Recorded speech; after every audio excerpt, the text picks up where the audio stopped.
ആശ്വാസം നൽകുന്ന ഒരു വാർത്ത ഇപ്പോൾ വരുന്നുണ്ട്. ഈ വിമാന അപകടത്തിൽ ഒരാളെ രക്ഷിക്കാൻ കഴിഞ്ഞു എന്ന വിവരം നമ്മുടെ മുന്നിലേക്ക് വരികയാണ്. അനൂപ് ദാസ് ഉണ്ട്. അനൂപ് പറയൂ.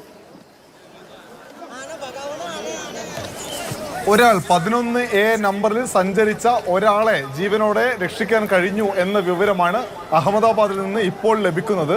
11A ആയിരുന്നു അദ്ദേഹത്തിൻ്റെ ബോർഡിംഗ് പാസിലെ നമ്പർ.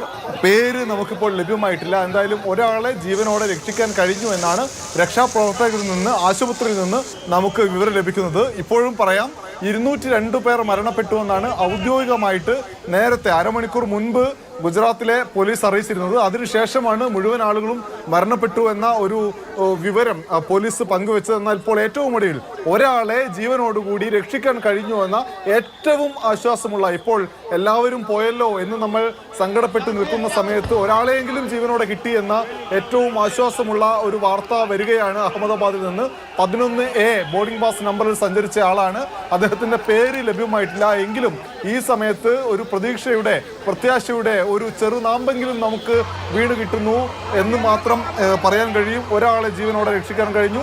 അദ്ദേഹത്തിൻ്റെ ആരോഗ്യനില എന്ത് എന്നത് സംബന്ധിച്ച കൂടുതൽ വിവരങ്ങൾ ലഭ്യമാവേണ്ടതുണ്ട്. പക്ഷേ ഇപ്പോഴും അദ്ദേഹം ജീവനോടെ ഇരിക്കുന്നു. ഏതായാലും അനൂപ് പറഞ്ഞതുപോലെ എല്ലാവരെയും നഷ്ടപ്പെട്ട ഇടത്ത് നിന്ന് ഒരാളെ രക്ഷിക്കാൻ കഴിഞ്ഞുവെന്നെങ്കിൽ അത് അത്രയും വലിയ ആശ്വാസമാണ്. കാരണം അത്രയും വലിയൊരു അപകടമാണ്.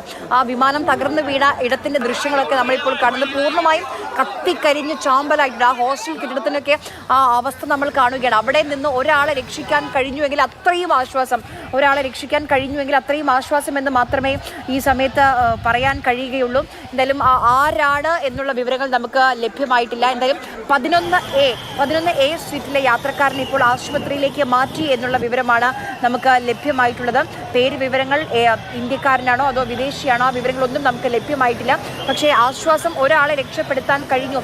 ഇപ്പോൾ 11 ഇതിൽ യാത്ര ചെയ്തിരുന്ന യാത്രക്കാരനെ രക്ഷിക്കാൻ കഴിഞ്ഞു എന്നുള്ള വിവരമാണ് അറിയുന്നത്. അനൂപ്, ആശുപത്രിയിലേക്ക് മാറ്റി ഈ ഒരു സൂചന ഇവിടെ നിന്നാണ് വരുന്നത്? അതായത് ഒരാൾ രക്ഷപ്പെട്ടു. കാരണം നേരത്തെ അഹമ്മദാബാദ് പോലീസിന്റെ ഭാഗത്തു നിന്നാണ് ആരെയും രക്ഷിക്കാൻ കഴിഞ്ഞില്ല എന്ന് കേട്ടത്. സ്വാഭാവികമായും ഇതൊക്കെ ഔദ്യോഗിക സ്ഥിരീകരണം ഇതുവരെ വന്നിട്ടില്ല എന്ന് എനിക്കറിയാം അനൂപ്. എന്നാലും എമർജൻസി എക്സിറ്റ് വഴി രക്ഷപ്പെട്ടു എന്നാണോ? എങ്ങനെയാണ് രക്ഷപ്പെട്ടത് എന്ന വിവരം ലഭ്യമായിട്ടില്ല. 38 വയസ്സുള്ള ഒരാളെ രക്ഷപ്പെടുത്താൻ കഴിഞ്ഞു. ജീവനോടെ അയാൾ ഇപ്പോഴും ഉണ്ട് എന്നാണ് അഹമ്മദാബാദിലെ ആശുപത്രിയിൽ നിന്നും നമുക്ക് ലഭിക്കുന്ന വിവരം.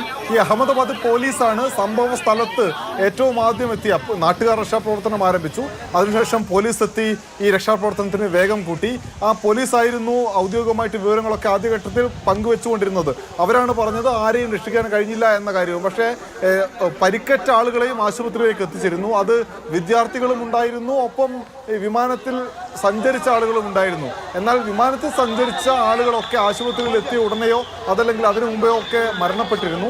ജീവനോടെ ബാക്കിയുള്ള ആളുകളൊക്കെ തന്നെ ഈ മെസ്സിൽ ഭക്ഷണം കഴിച്ചുകൊണ്ടിരിക്കുകയായിരുന്ന വിദ്യാർത്ഥികളായിരുന്നു എന്നാണ് നേരത്തെ പോലീസ് കരുതിയിരുന്നത്. എന്നാൽ വിമാനത്തിൽ സഞ്ചരിച്ച ആളാണ് ഈ ജീവനോടെ ഇരിക്കുന്നത് എന്ന് ആശുപത്രി അധികൃതരുടെ പരിശോധനയിലാണ് വ്യക്തമായത്. എന്തായാലും ആശ്വാസത്തിൻ്റെ ഒരു ചെറുതാമ്പെങ്കിലും എന്ന് നമുക്ക് പറയാം. ഒരാൾ 38 വയസ്സുകാരൻ ഇപ്പോഴും ജീവനോടെ ഇരിക്കുന്നു. അദ്ദേഹത്തിൻ്റെ ആരോഗ്യനില എന്ത് എന്നത് സംബന്ധിച്ച കൂടുതൽ വിശദാംശങ്ങൾ നമുക്കിപ്പോൾ ലഭ്യമല്ല. പക്ഷേ ജീവനോടെ ഇരിക്കുന്നു ഒരു മനുഷ്യൻ. ഈ മഹാദുരന്തത്തിൻ്റെ നടുക്കടലിലും ജീവനോടെ ഒരാൾ ബാക്കി നിൽക്കുന്നു.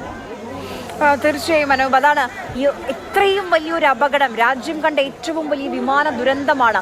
അത്രയും വലിയ ആഘാതം, അത്രയും വലിയ അപകടം, അതിൻ്റെ ദൃശ്യങ്ങളൊക്കെ നമ്മളെ പേടിപ്പിക്കുന്ന ദൃശ്യങ്ങളാണ്. അതായത് ആ വിമാനം ടേക്ക് ഓഫ് ചെയ്യുന്ന 1 മിനിറ്റിൽ തകർന്ന് തരിപ്പണമാവുകയാണ്. 242 പേരെയും നഷ്ടപ്പെട്ടു എന്നിടത്ത് നിന്ന് ഒരാളെ രക്ഷിക്കാൻ കഴിഞ്ഞുവെങ്കിൽ അത്രയും വലിയ ആശ്വാസം എന്ന് മാത്രമേ ഈ നിമിഷം നമുക്ക് പറയാൻ കഴിയുകയുള്ളൂ. മഹാദുരന്തത്തിൽ നിന്ന് ഒരാളെങ്കിൽ ഒരാൾ രക്ഷിക്കാൻ കഴിഞ്ഞു എന്നുള്ളത് നമ്മൾ പ്രതീക്ഷിക്കുകയാണ്. ഇപ്പോഴും അത് ഔദ്യോഗികമായി സ്ഥിരീകരിച്ചിട്ടില്ല. ഈ 11A എന്ന ഈ സീറ്റിൽ, വിമാനത്തിന്റെ 11A എന്ന സീറ്റിൽ യാത്ര ചെയ്തിരുന്ന യാത്രക്കാരനെ രക്ഷിക്കാൻ കഴിഞ്ഞു. ഒരാളെ രക്ഷപ്പെടുത്തി ആശുപത്രിയിലേക്ക് മാറ്റി എന്നുള്ള വിവരം വരുന്നു. അത് വലിയ ആശ്വാസമാണ്. കേൾക്കുമ്പോൾ തന്നെ നമുക്ക് ഇത്രയും വലിയ അപകടത്തിൽ ഒരാളെങ്കിൽ ഒരാൾ നമുക്ക് രക്ഷിക്കാൻ കഴിഞ്ഞെങ്കിൽ അത്രയും വലിയ ആശ്വാസം എന്ന് മാത്രമേ പറയാനുള്ളൂ. അനൂപ്, അതോടൊപ്പം തന്നെ ആ ഹോസ്റ്റൽ കെട്ടിടത്തിന്റെ ദൃശ്യങ്ങളൊക്കെ കാണുമ്പോൾ അതിലും നിന്നും ആരെങ്കിലും രക്ഷിക്കാൻ കഴിഞ്ഞെങ്കിൽ പരിക്കുകളുണ്ടെന്നൊക്കെ അറിയുന്നു, കാണാതായെന്ന റിപ്പോർട്ടുകളുണ്ട്. അതിലൊക്കെ ഔദ്യോഗികമായ സ്ഥിരീകരണം വരണം. എന്നാലും അവിടെയും ഇനിയും ഈ ആളുകളെ പരിക്കേറ്റ് ആശുപത്രിയിലേക്ക് കൊണ്ടുപോയി എന്നറിയുമ്പോൾ രക്ഷിക്കാൻ കഴിയുമെന്നൊരു പ്രതീക്ഷയാണ് അനൂപ്. അതെ അതെ അതെ, ഈ വിമാനം തകർന്നു വീണത് അത് നമ്മൾ ആ ദൃശ്യങ്ങൾ കാണുമ്പോൾ യഥാർത്ഥത്തിൽ സങ്കടമാവും. കാര്യം പാതി കഴിച്ചു വെച്ച ഭക്ഷണത്തിന്റെ ബാക്കിയൊക്കെ പ്ലേറ്റിലൊക്കെ ആ ബാക്കിയൊക്കെ നമ്മൾ കാണുന്നുണ്ട്. ഈ ആളുകൾ ഭക്ഷണം കഴിച്ചുകൊണ്ടിരിക്കുകയായിരുന്നു. MBBS വിദ്യാർത്ഥികളായിരുന്നു. 1:40 സമയം. അങ്ങനെ ഭക്ഷണം കഴിച്ചുകൊണ്ടിരിക്കുന്ന സമയത്താണ് ഒരു തീഗോളം ആ കെട്ടിടത്തിന്റെ മുകളിലേക്ക് വന്ന് പതിക്കുന്നത്. അതിൽ 5 പേരെ കാണാതായിട്ടുണ്ട്. ഒരു മരണം സ്ഥിരീകരിച്ചിട്ടുണ്ട്. 60 വിദ്യാർത്ഥികൾക്കാണ്, വലിയ സംഖ്യയാണ്, 60 വിദ്യാർത്ഥികൾക്കാണ് പരിക്കേറ്റത്. അതിൽ 5 പേർ മാത്രമാണ് ഇപ്പോൾ ICUയിലോ വെന്റിലേറ്ററിലോ ഉള്ളത്. ബാക്കി എല്ലാ ആളുകളുടെയും പരിക്ക് അത്രയധികം ഗുരുതരമല്ല എന്ന് ഈ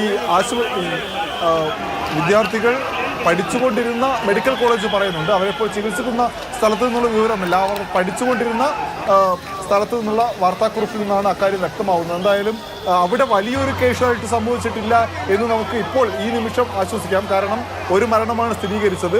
5 പേരാണ് ICUയിലോ അല്ലെങ്കിൽ വെന്റിലേറ്ററിലോ. ഇപ്പം എനിക്കറിയില്ല അത് സ്ഥിരീകരിക്കാൻ കഴിയുമോ എന്നറിയില്ല. അതായത് സിവിൽ ആശുപത്രിയിൽ ചികിത്സയിലുള്ളത് 11A എന്ന സീറ്റിൽ യാത്ര ചെയ്തിരിക്കുന്നത് 40 വയസ്സുകാരനായ വിശ്വഷ് കുമാർ രമേശ് ആണെന്ന് പറയുന്നു. സ്ഥിരീകരിക്കാൻ കഴിയുമോ എന്നറിയില്ല. സിവിൽ ആശുപത്രിയിലേക്കാണ്, അസർവയിലെ സിവിൽ ആശുപത്രിയിലേക്കാണ് അദ്ദേഹത്തെ മാറ്റിയത്. 40 വയസ്സാണ്. വിശ്വഷ് കുമാർ രമേശ് എന്നാണ് പേരെന്ന് അറിയുന്നത്. സ്ഥിരീകരിക്കേണ്ടതുണ്ട്. എന്തായാലും 11A എന്ന സീറ്റിൽ യാത്ര ചെയ്തിരുന്ന യാത്രക്കാരനെ രക്ഷിക്കാൻ കഴിഞ്ഞു എന്ന് Ahmedabad police commissioner GS Malik തന്നെയാണ് പറഞ്ഞത്. അതായത് ഒരാൾ രക്ഷപ്പെട്ടു എന്ന് വേണമെങ്കിൽ നമുക്ക് പറയാം. ഈ നിമിഷം നമുക്കത് പറയാൻ കഴിയും. രക്ഷപ്പെടുത്താൻ കഴിഞ്ഞു. ആശുപത്രിയിലേക്ക് മാറ്റിയിട്ടുണ്ട്. സിവിൽ ആശുപത്രിയിലേക്കാണ് മാറ്റിയിട്ടുള്ളത്.